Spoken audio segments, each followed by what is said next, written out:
back to another video, and today's going to be another deck guide for you all. Since the last two deck guides have been dinosaur based, I decided to do a non-dino deck for once, and that'll be Predaplants. Predaplants, if you guys don't know, are a plant fusion archetype, and they're personally my favorite plant deck in the game, which is kind of hilarious, given the fact there's so many other choices that there are.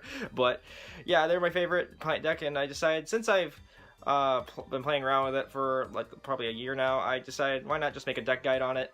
If you guys don't know what these deck guide videos are about, basically it's for anyone who is new to certain decks. Like, pretty much I'll go over staples that you need for said deck, text you can play in it, and also certain engines you can throw in if you wanted to, and also I'll be covering extra deck options that you can put in this deck as well. So basically, these kind of videos are for the player that are new to a certain deck and are wondering pretty much, what do I need to put in this deck, and what if I am also currently playing this deck, what can I do to expand it by, you know, listening into what some of the text I'll bring up. So yeah, there's pretty much a lot for anyone who is like interested in Predaplants. So if you're interested in it, this is kind of the video for you. So, but anyway, let's just jump right in then, shall we? So their overall strategy, Predaplants pretty much are are fusion based, and they also have this cool gimmick with predator counters. Now, if you don't know what predator counters are, pretty much they make your opponent's monster has a level. If you put them on a monster that has a level, that monster becomes level 1. And depending on which Predaplant you are using is on the field, it'll gain some certain effects. So for example, their fusion monster, Chimerafflesia, pretty much is kind of a floodgate if your opponent has any predator counters on their monsters. So that's pretty funny. So you could probably, if you wanted to, make it a kind of a counter heavy deck if you wanted to take advantage of said fusion monster, which is always nice. Or you can make it just kind of a fusion spam kind of deck, which is always pretty funny. So you can also do so. But no, yeah, since now they got their strategy out of the way, let's get on to their staples. So the first two, right out of the bat, you have to have in the deck is Predaplant Scorpio and Predaplant Cobra. Scorpio and Cobra are pretty much notorious. They're probably the most well-known Predaplants in the game, and because they're pretty much their own engine. They've been used countless times in a bunch of decks, like Invoked or Shadalls, to help grab their Shadal fusion and everything like that. They anything that's a fusion that uses fusions, or Gem Knights, for example, as well, another one to fetch the Brilliant Fusion. But yeah, anything that's using a fusion spell that they need in hand, this Scorpio and Cobra have pretty much been in that kind of strategy. So they're most well known, and the same can't be said for Predaplants. The same can be said for Predaplants, the deck in general, because they need these two as well to help search out a lot of their fusion spells, like Polymerization and some of the other ones I'll mention. So yeah, if you're making this deck, 3 Scorpio and 2 Cobra I think would fit. If you want to mix the ratio of Cobra to 1, that's always fine. But I think in the Predaplants, the deck, Cobra can be a 2 of just fine, honestly, because there are many other ways you can get mitigate the pain of opening 1. So. But no, yeah, so after those, let's get on to some of the lesser known ones. So Predaplant SARRACENIANT is another staple for this deck. It's pretty much a searcher when it gets destroyed by a card effect. Now you're probably wondering, well, this deck is there any card in this deck that would take advantage of this effect? Well, I'll get to that, and that's in the tech department. If you guys know what that is, you probably see my deck profiles, but yeah, SARRACENIANT is nice for the searching effect. It can add any protect card, and also the reason why you want to probably run this at 3, it's kind of like a hand trap kind of way. It's kind of like a mini battle fader. So pretty much if your opponent attacks you directly, you can special this from your hand, and now they have to get rid of it that way. So yeah, it's a decent 3 of. I like it at 3 personally because I use it in tandem with a certain card I'll mention later. So another staple would have to be CHLAMYDOSUNDER. CHLAMYDOSUNDER is really cool. It's kind of like a I don't know how to say it. It's kind of like a polymerization on legs. Pretty much with this, you can activate its effect to use it and a Predaplant or dark monster or whatever. I think it's any dark monster. I had to read it again, but basically it's you can use it like a material from your hand to then go into a fusion summon that way. So you don't even have to use polymerization with this thing, which is awesome. And also the cool thing with this, if your opponent has a predator counter, or the monster has a predator counter, it can use them as materials and treat them as dark, which is awesome. So if you like would say get some predator counters on the board, you can use this as, you know, kind of a super polymerization of as sorts, you know, kind of thing, and just use their monsters as material, which is always kind of hilarious. So he's nice. You can pretty much use him as a 2 or 3 of if you wanted to. I use him as a 3 of, but you could bump him to 2 if you really wanted to. Next one will probably have to be a strict 2 of to 1 of. It would have to be Spinal Dynea. Spinal Dynea is kind of it's kind of cool because it helps get out predator counters. So basically with this, you could target one monster your opponent controls to place a predator counter on it, then it turns into level 1 if it has a level. And then also if it attacks a monster and attacks a monster that has a equal to lower level, you can special a Predaplant from your deck. So this is nice because you can get you into your Scorpios, and you can get into your CHLAMYDOSUNDERs, pretty much any Predaplant, which is nice. So yeah, he's more of a 2 of though, but he's still a great like staple for the deck because to help get out some counters. So that's pretty much it for the core staples for Predaplant monster wise. Let's get into the other staples that help support this deck, which is Lonefire Blossom. Obviously, if it's a plant deck, Lonefire Blossom would have to be the main like non-Predaplant monster you want to run this, because it's pretty much a staple in any plant deck. So not much needs to be said about Lonefire. So now onto their spells. Predaponics. Predaponics is pretty much their continuous spell. It's nice because it helps recur, so that's always great. And yeah, that's pretty much it. It just helps get stuff out of the hand and from graveyard. So not much needs to be said about it. Predapruning, just a monster reborn for the deck. Always great, more recursion. Predaplast is amazing. It's pretty much one of the newer supports. Basically with this, you can place predator counters on your opponent's side of the field up to the number of Predap cards you have in your hand. That includes your Predaponics if you have it in hand, and any other Predaplant cards you have at all. So that's nice. So it helps get out, spam a bunch of counters, and just cover the board with just plant spores. So yeah. Other staples will have to include Polymerization. Again, fusion deck, straightforward. Instant Fusion is a good staple for this deck because there's a lot of combo plays you can do with it. So you basically want to search either the Polymerization or Instant Fusion off the Cobra, and varying degrees of Super Polymerization, which is another staple for this deck as well. And then for draw power, you want to use Allure Darkness. Allure Darkness for any dark deck is great. Just it's a pot of greed for that kind of deck. So now on to techs. Certain techs you can go with this would have to be PTERAPENTHES. PTERAPENTHES is kind of a decent Predaplant.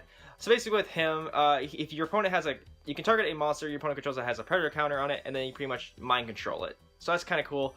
I like it a lot. It's very versatile. It helps get rid of certain things. So let's say the opponent had a Colossus on board, and they had a predator counter on it. Take the Colossus. That's kind of hilarious, in my opinion.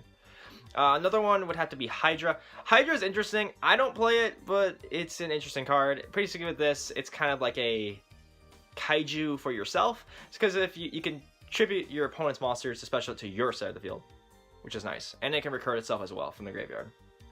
Dark Armed Dragon, another tech. I like Dark Armed Dragon a lot in this deck because it's Dark Armed. Why not throw it in? It's hilarious when you pull it off. Glow Bulb is kind of a techie plant you can put in this deck. Glow Bulb is nice because you can use it as Link Karibo fodder and also synchro material as well, because you can get into some cheesy synchros if you wanted to. Now into tech-ish spells. Fragrant Storm. This is the card I will say that combos so well with SARRACENIANT. It's so good. Basically with this, you target a plant you control, destroy it, draw a card. If you drew a plant, you reveal it, draw another. This thing is so great in this deck. I would almost beg to say this is staple level because of the fact of the interaction it has with SARRACENIANT. Because basically with this, you play it, target your SARRACENIANT, pop it, then you draw. Let's say you drew into a plant, you reveal it, draw again, then SARRACENIANT goes off, adds any Predap card from deck to hand. It's so good. It causes so much advantage for you. It's amazing. I would dare say this is staple level, but I've been seeing lists that don't run it, so I have to put it down to tech.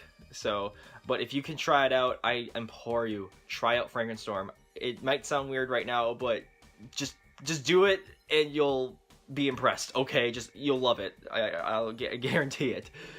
So yeah, that's now okay. Enough of Fragrant Storm. We gotta keep going on with the video. But other techs, Fusion Substitute. Fusion Substitute's nice if you wanted to go into a ratio of 1 Fusion Substitute and 2 Polymerization. it's nice because you can do stuff in the graveyard with it as well. So I like it as a one of in the deck. Refusion's cool. Basically with this, you can actually search it off of Chimerafflesia, because Chimerafflesia, if it dies, you can search its own recovery, which is also cool. So if you wanted to have that access, you could tech in one Refusion to help bring back the Chimerafflesia if it died for some reason.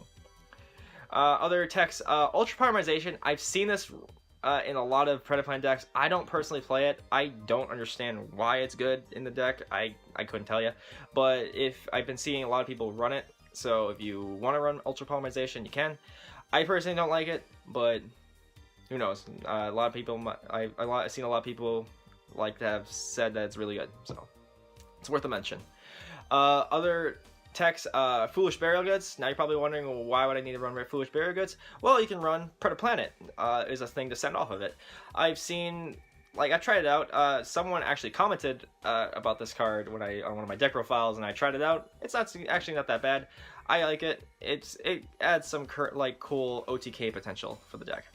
So that's it for pretty much staples and techs. Now on to engines. Engine-wise, this deck doesn't really have much you can really throw into it. I will say, though, probably the best thing that comes to mind is Dangers. Now, I know you're probably groaning at that statement of, oh no, Dangers, I don't want to spend so much on Snecks, I don't want to spend so much on Nessies.